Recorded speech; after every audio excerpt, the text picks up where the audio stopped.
Congress MP అభ్యర్థి లక్ష్మీ నరసింహ యాదవ్ ఇంటి వద్ద కాంగ్రెస్ ఎమ్మెల్యే అభ్యర్థి ఆందోళన చేపట్టారు. ఎన్నికలప్పుడు ఇచ్చిన డబ్బులు లక్ష్మీ నరసింహస్వామి తిరిగి ఇవ్వడం లేదని నిరసన తెలిపారు. డబ్బుల కోసం గతంలో న్యాయం చేయాలంటూ ఎస్పీని ఆశ్రయించారు బాలు.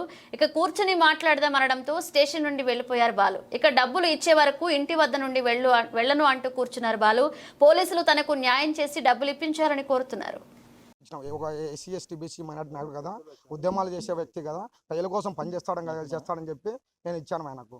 ఆయన ఉద్యమాలు చేసే వ్యక్తి అయితే, ప్రజల కోసం ఉద్యమాలు చేసే వ్యక్తి అయితే నాకు ఎందుకు ఇట్లా అన్యాయం చేస్తున్నాడు? ఇప్పుడు ప్రెసిడెంట్ ప్రస్తుత పరిస్థితుల్లో ఒక తండ్రి తన కొడుకు 100 రూపాయలు కూడా ఇవ్వలేని పరిస్థితి. అట్లా నువ్వు నమ్మి ఎట్లా ఇచ్చావు? ఒక నా అన్న కాబట్టి ఒక నమ్మి నేను ఇచ్చేసాను అన్న. నాకు ఆయనకు గత 5 సంవత్సరాల నుండి ప్రారంభం ఉంది. గత 5 సంవత్సరాల నుండి, కానీ ఈ ఎలక్షన్లో మనకి అమౌంట్ ఇవ్వడం జరిగింది. అమౌంట్ నాకు ఇస్తాను చెప్పినాడు, ఇవ్వకుండా నన్ను బెదిరిస్తున్నాడు. నన్ను చంపుతాను బెదిరిస్తున్నాడు కాబట్టి ఈరోజు రావడం వచ్చింది. ఆయన చంపినా ఒకటే, నేను డబ్బు అయితే నా డబ్బు నేను ఇప్పించిన వరకు నేను పోరాడుతూనే ఉంటాను. నా డబ్బులు ఇచ్చే వరకు పోను, ఇక్కడికి పోను. అది